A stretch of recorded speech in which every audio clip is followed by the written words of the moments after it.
Mahkamah Konstitusi memutuskan pemerintah wajib menyediakan sekolah gratis untuk jenjang SD dan SMP baik negeri maupun swasta. Kami akan ulas ini bersama para narasumber. Bergabung saat ini staf khusus Gubernur dan Wakil Gubernur Jakarta bidang komunikasi publik Chiko Hakim. Bergabung juga bersama kami Koordinator Jaringan Pemantau Pendidikan Indonesia JPPI Ubaid Matraji. Selamat malam semuanya dengan Tifal, apa kabar? Tifal, Baik, selamat malam Pak. Baik, terima kasih semua sudah bergabung bersama kami. Yang saya pahami di tahun ajaran berikutnya Pemprov Jakarta mau menguji coba 40 sekolah swasta untuk digratiskan Bang Chiko. Tapi di sisi lain kan putusan MK belum lama ini mengamanatkan pemerintah gratiskan semua SD, SMP, negeri swasta tanpa kecuali. Kalau saya merujuk dari data Dapodik untuk tahun ajaran sebelumnya, SD 2000-an titik 900-an itu swasta. SMP 780 dari 1000-an titik itu swasta. Sanggupkah Pemprov DKI menggratiskan itu semua, Bang Chiko?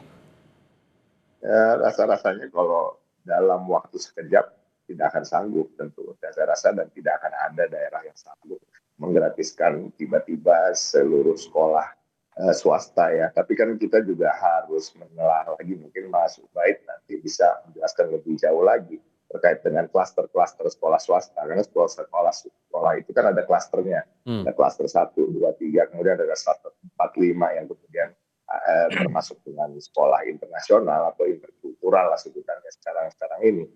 Saya rasa agak kurang masuk akal kalau kita kemudian memasukkan International School misalnya, yang juga adalah sebuah sekolah, dan sekolah swasta, SD, SMP-nya harus digratiskan, artinya harus disubsidi oleh pemerintah pusat atau pemerintah daerah.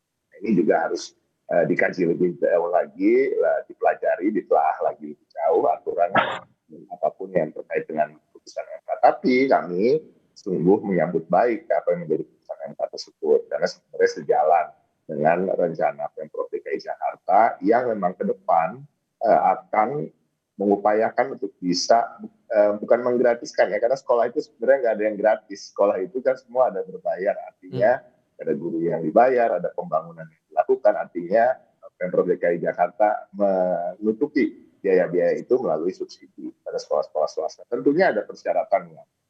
Ini adalah plan awal kami, rencana awal. Tentunya satu sekolah swasta yang memang berada di kawasan di mana sekolah negerinya tidak cukup terlalu banyak atau tidak bisa menampung siswa, dan di mana juga itu tadi ada klaster 1, 2, dan 3 di mana peserta didiknya mayoritas adalah masyarakat atau dari keluarga yang kurang.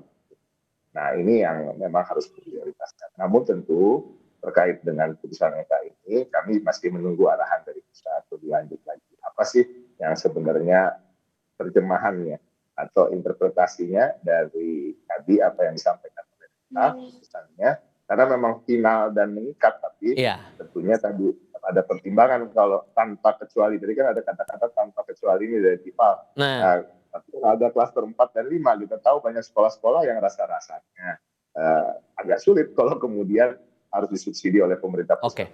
Tapi kalau melihat uji coba yang akan dilakukan pemerintah Jakarta untuk 40 sekolah swasta ini, selain tadi Anda sudah jelaskan juga kan untuk akses sekolah negerinya terbatas, tidak ada sekolah negeri di area itu, untuk siswanya gimana? Apakah ada identifikasi khusus untuk mereka yang layak mendapatkan program gratis ini? Yang kita akan lakukan sebenarnya sekolah swastanya memang akan kita subsidi secara keseluruhan. Jadi artinya yang bersekolah di sana, yang mayoritas dan sesungguhnya adalah peserta didik yang memang kurang mampu. Dan sesungguhnya kalau dari rencana awal dari Pemprov DKI Jakarta itu tidak terbatas hanya pada SD dan SMP, dan SMA dan juga SMK.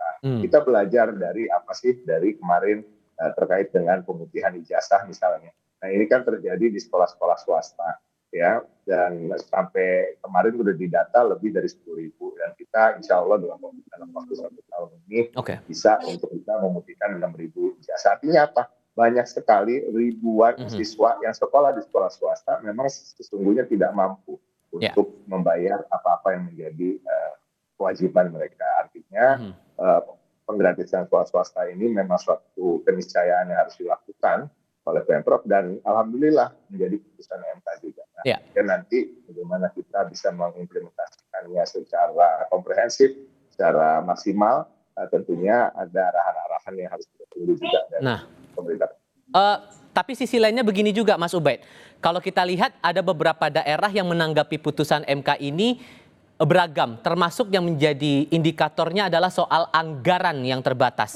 Kalau untuk pendidikan menengah atau dasar menengah itu dari total anggaran yang disiapkan 20-an triliun dan itu belum dibagi lagi untuk pengurusan pengelolaan sarana prasarana, infrastruktur yang lain, tenaga pendidikan dan penunjang-penunjang lainnya. Realistis nggak menurut Anda dengan anggaran yang sedemikian penerapan gratis pendidikan SD SMP dilakukan di tahun ajaran berikutnya yang terdekat 2025-2026 ini?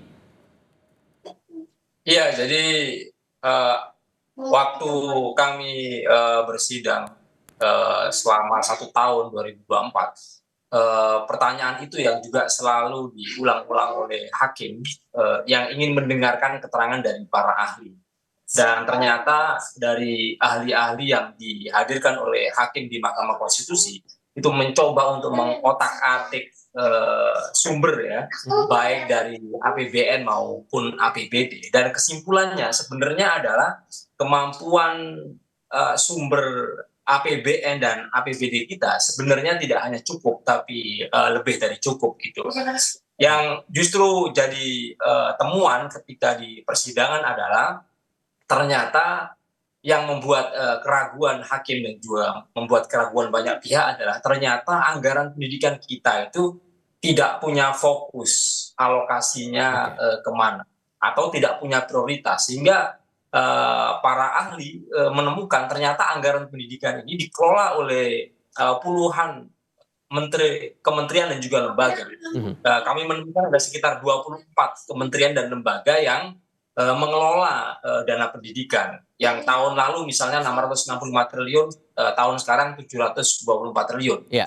Nah untuk konteks Jakarta, kami juga setiap tahun berkoordinasi dengan Dinas Pendidikan Jakarta. Sebenarnya Jakarta ini menjadi contoh yang baik sebelum putusan MK itu sudah memulai ya bagaimana melibatkan swasta dalam konteks pembiayaan sehingga peserta didik yang tidak diterima di negeri mereka bisa memilih juga sekolah swasta.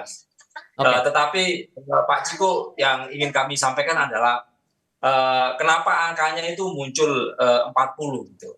Jadi sebenarnya tiga pemohon ya selain dari JPPI, tiga pemohon itu adalah masyarakat Jakarta yang tahun kemarin di tahun 2023 sebelum kami mendaftar ke MK mereka itu adalah penerima PIP dan KJP plus gitu. Jadi mereka ini kelompok miskin di Jakarta. Jadi mereka ini daftar di Jakarta melalui jalur zonasi nggak lulus, jalur prestasi nggak lulus, sampai ke afirmasi juga nggak lulus, sampai ke PPDB bersama juga nggak lulus. Sehingga penting untuk mempertimbangkan misalnya 40 sekolah ini apakah misalnya kalau kita punya prioritas berapa jumlah masyarakat miskin yang ada di Jakarta ini apakah bisa tertampung dari calon-calon murid dari kelompok program miskin itu. Secara singkatnya sehingga ini menurut Anda logis tidak kalau dilakukan sekarang? Sangat logis ya, apalagi misalnya dalam konteks Pak Ciko dengan resource APBD Jakarta yang sangat besar, misalnya kami pernah menghitung soal berapa misalnya di jenjang SMP Jakarta itu hanya mampu menampung 46%. Kita pernah menghitung anak-anak Jakarta yang sekolah di SD dan SMP kalau dibiayai dengan APBD Jakarta itu kita butuh dana sekitar 3 triliun dari alokasi yang sekarang sudah ada. Jadi kalau misalnya ada realokasi, refocusing dari APBD DKI Jakarta khususnya untuk 20% pendidikan itu yang 3 triliun itu difokuskan untuk SD dan SMP untuk tanpa dipungut biaya itu sangat mungkin dilakukan. Oke. Singkat saja atau responnya, Bang Ciko? Ya, saya sepakat kok apa yang disampaikan oleh Mas Ubaid. Tentunya tadi terkait dengan kata-kata 40 sekolah itu kan memang itu yang akan dicobakan di awal, Mas Ubaid. Tapi ke depan, maksud dari plan dari Pemprov DKI Jakarta, bahkan putusan MK adalah dalam 5 tahun pemerintahan Jakarta ke depan yang di bawah kepemimpinan Pak Pramono Anung dan Bang Rano Karno ini tentunya ingin menggratiskan membuat anak-anak untuk tidak anak-anak yang tidak mampu, anak-anak yang kurang beruntung tentunya untuk bisa bebas biaya dalam sekolah. Oke. Jadi kalau akan lebih dari 40 rasa-rasanya. Tapi uji coba di awal memang Iya. 40 karena memang ada hal-hal yang terkait dengan anggaran. Dan Mas Ciko, Mas Ubed, terima kasih banyak sudah mau berdiskusi bersama kami malam ini. Sehat selalu semuanya. Selamat malam. terima kasih, Tifa. Selamat malam. Bye.